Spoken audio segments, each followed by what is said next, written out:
Quand j'allais à l'école primaire, dans le bourg, il y avait 2 écoles primaires et il n'y avait pas d'école secondaire. Il y avait une école primaire pour les filles et une école primaire pour les garçons. Mon école s'appelait l'école Jeanne d'Arc. Elle était dans la montée quand on arrivait dans le village par en bas et on grimpait la côte et la petite porte de l'école se trouvait sur la gauche. Mes frères avaient à marcher un peu plus. Ils avaient à terminer la montée et puis leur école était située près de l'église.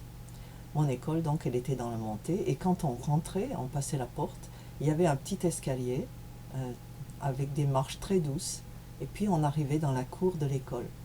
Et dans cette cour, il y avait aussi ce qu'on appelait un préau, c'est-à-dire un espace qui était couvert avec un toit en bois qui permettait de s'abriter et de jouer quand il pleuvait ou qu'il faisait mauvais. Et ce préau était assez grand. Et derrière le préau, il y avait une haie qui donnait sur... derrière la haie, il y avait un petit sentier et puis des champs, euh, parce que c'était un village. Et j'ai fait toute l'école primaire là-bas. Tous les matins, maman nous donnait des petits paniers. J'avais un petit panier où elle mettait mon goûter pour la récréation.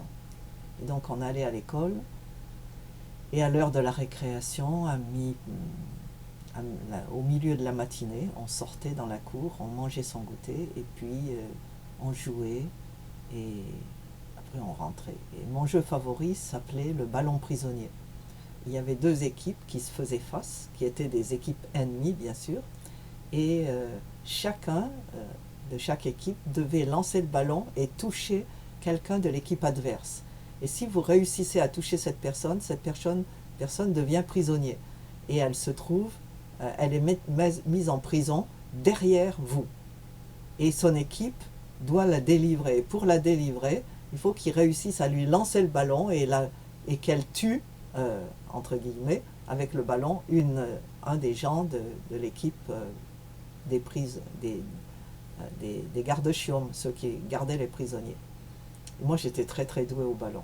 Alors, quelquefois, toute mon équipe avait été faite prisonnière et je les délivrais les uns après les autres et j'étais très très fier de ça. Et il faut dire que j'étais assez garçon parce que j'avais grandi avec des garçons.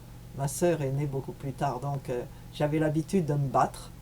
Et une fois, quelqu'un m'avait ennuyé à l'école, je ne sais pas trop ce qui s'était passé. Et je suis tombée sur la personne à bras raccourcis et je lui ai donné un bon tabac. Je l'ai vraiment maltraité. Mais j'étais très très fière de ça, d'avoir réussi. Une autre manière de gagner dans les disputes, c'était de faire peur aux gens en leur disant, ou en disant à la personne: ah, tu vas voir, je vais chercher mon père. Parce que mon père était huissier de justice, il travaillait avec les gendarmes, avec la police. Et alors on disait aux autres: tu vas voir, je vais dire à mon père et il va ameuter la police contre toi. Mais quand même, j'avais peu d'amis, mais j'avais quelques amis avec qui je jouais. Cette école primaire, je l'ai beaucoup aimée.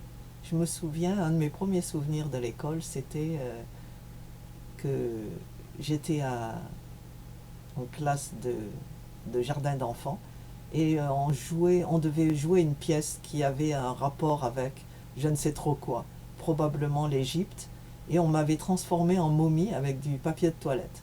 Donc j'étais enroulée, emballée dans du papier de toilette, j'avais les 2 bras collés au corps et les 2 jambes enroulées du haut en bas dans du papier de toilette. Et quand il a fallu descendre de l'endroit où on s'était déguisé, habillé, pour aller jouer, je ne pouvais pas descendre parce que j'avais les jambes complètement raides et quelqu'un a dû me porter pour me descendre. Cette école, c'était une toute petite école à l'époque et il y avait ce qu'on appelait une classe unique. C'est-à-dire que tous les enfants étaient dans la même classe. Et les bureaux étaient en rangée. Et quand on arrivait en cours élémentaire, on était contre le mur, à droite de la classe. Et toute la rangée contre le mur, c'était le cours élémentaire, CE1. après ça, la rangée après, c'était le CE2. La rangée après, c'était le CM1. Et la rangée finale, c'était le CM2. Et après ça, on avait réussi à finir l'école primaire. Et la raison pour laquelle on avait mis les grands de l'autre côté, c'était que c'était là où il y avait la fenêtre qui donnait sur la cour de l'école. Et c'était la tentation de la distraction. On pouvait regarder les oiseaux, les arbres. Et donc les petits étaient mis de l'autre côté pour être sérieux. Et la maîtresse enseignait tous les gens de la classe, les uns après les autres. Donc elle parlait, elle faisait du travail avec les petits. Et puis après ça, les cours élémentaires, un, 2. Après, elle passait au cours moyen et elle enseignait, pendant qu'on faisait un travail qu'elle nous avait donné, elle passait à la rangée suivante pour les enseigner. Et c'était tout le monde donc jouait ensemble à la récréation. Et voilà. Et donc ça c'était mon école primaire. Pendant ce temps, les garçons, Philippe, Didier, et en particulier, je me souviens, ils allaient donc à l'autre école et Philippe avait l'habitude d'aller à des enterrements. Quand le curé de la paroisse avait besoin de quelqu'un d'un enfant de cœur pour l'accompagner aux enterrements, il allait à l'école des garçons en chercher un. Et souvent, c'était mon frère. Et peut-être que c'est ça qui lui a donné la vocation de devenir prêtre. L'école, c'était magique.